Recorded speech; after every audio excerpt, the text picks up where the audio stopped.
This looks all right. Tell me, why are you interested in this job? I need a steady job, Mr. Wiley, with a chance to go places. I see. Now, this one job you had with the Central Distributing Company, you worked there for 18 months? Yes, sir. Why did you leave? Because I wasn't getting anywhere. After 18 months, I figured I was worth more than they were paying me. And I figured I was ready for promotion to more important work.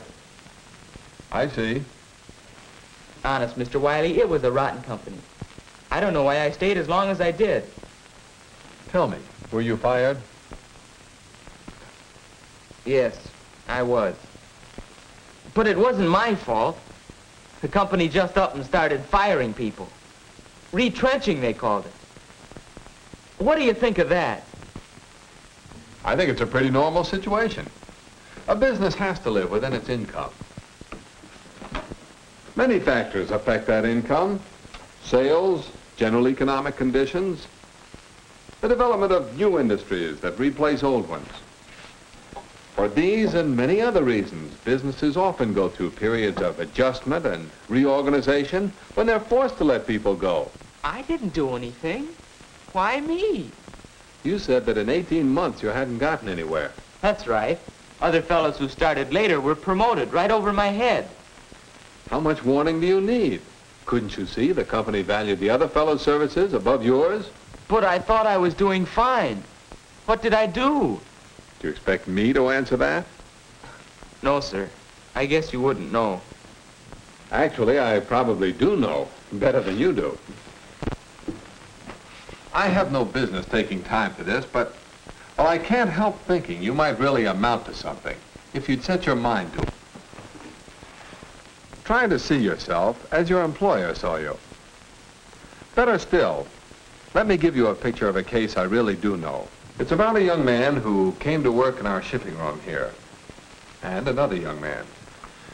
Now, we begin work here at 8:30. That's the time to begin this business of keeping a job. And that's the time Bob Anderson began work every day. We could depend on him to be on time and to do his work on time. You might call him an eager beaver. But look at it from the employer's point of view. Wouldn't you like to have Bob working for you? Dependability is one of the main keys to keeping a job and getting ahead. Now, dependability includes a willingness to work. Some of the work in our shipping room is hard work. That's why we've always had two fellows working there.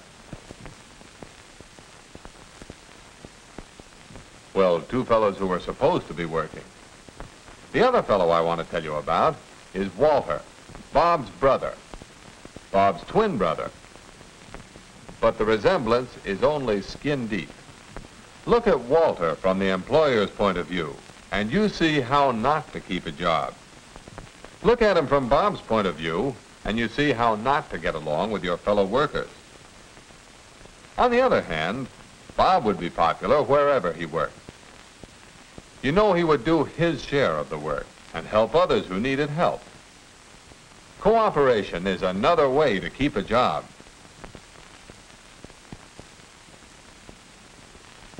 Walter finally decides to go to work, but a job he was supposed to do first thing. Actually, he was supposed to run them off the evening before, but he put it off. This is how not to be dependable, how not to cooperate with the company and with your fellow workers in your own and other departments. Poor Walter. Who should come into the shipping room but me? The boss always seems to find out. Walter's manner gave him away. Now, it isn't hard to learn to make good, clean copies on a duplicating machine. And this wasn't the first time I'd had to criticize Walter for making poor copies. And it wasn't the first time he tried to alibi his way out of a situation. The fact was, Walter just couldn't take criticism. Yet how can a man expect to improve on a job if he won't listen to the very people who can help him? Just before closing time, you'll find Bob getting the shipping room ready for the night.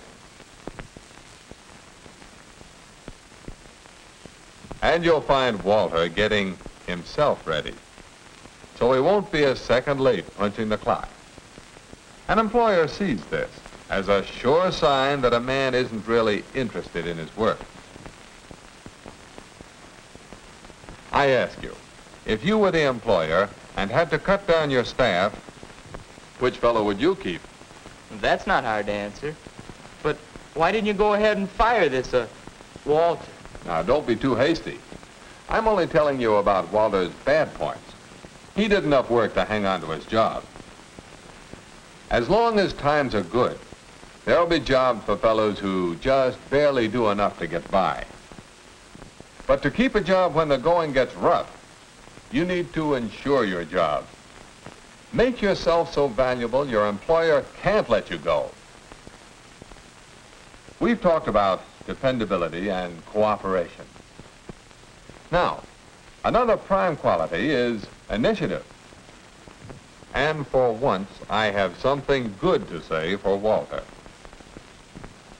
It's not hard to understand why he was unhappy whenever shipments were left just inside the door. The packages had to be hauled all the way across the room for wrapping, then hauled back again when they went out.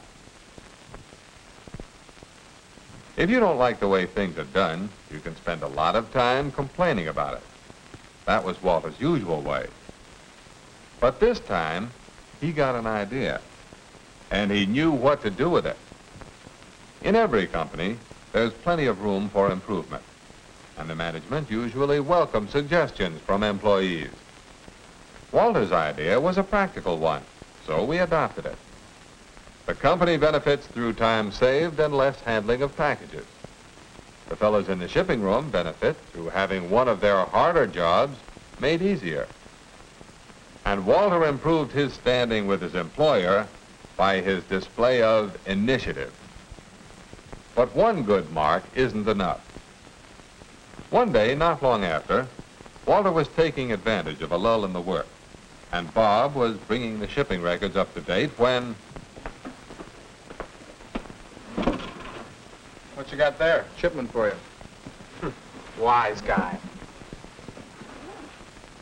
Well, finally. The stuff they've been running in here asking about every hour for the last 3 days.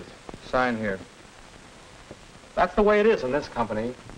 They wait till they've run out of something, and everybody runs around like crazy. No system, and nobody in charge with enough brains to start one. What a way to run a business. You don't like the company, why do you work for it? Me, I work for a swell outfit. I'm proud of them. Maybe I'd like to work for them. Could they use me? What for?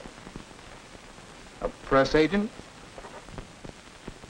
Yes, Walter found out that nobody thinks very much of a man who talks against the company he works for. And what did Walter gain by making that false statement about his company? Nothing, except trouble for himself if it got back to his employer, which it did. I guess it's not very different from the way I was talking to you about the place where I used to work. Well, there's a saying, if the shoe fits. Oh, the shoe fits all right. You knew it would, didn't you? Yep, I could see my shortcomings all over the place. Dependability, initiative, cooperation, and loyalty. I could have done a lot better on every count. You can do better. Come on. Yes, sir. Well, Bob, I've got a new assistant for you. Bob Addison, this is Ed Blakesley. Hi, Ed. Glad to meet you. Bob's a good man to watch. As soon as he trains somebody to take over here, he's moving up to assistant purchasing manager. Say, that's great. Mr. Wiley's been telling me about you and your brother. My brother? Yeah, your twin brother, Walter. I had a point to make, so I invented a twin brother for you. You see, in this twin of Bob's, I was really describing Bob's poor conduct on the job when he first came to work here. Oh, you mean the way I was loafing on the job around here before? I get it. And then you... Well, if you can... Say, Mr. Wiley, did I ever tell you about my twin brother?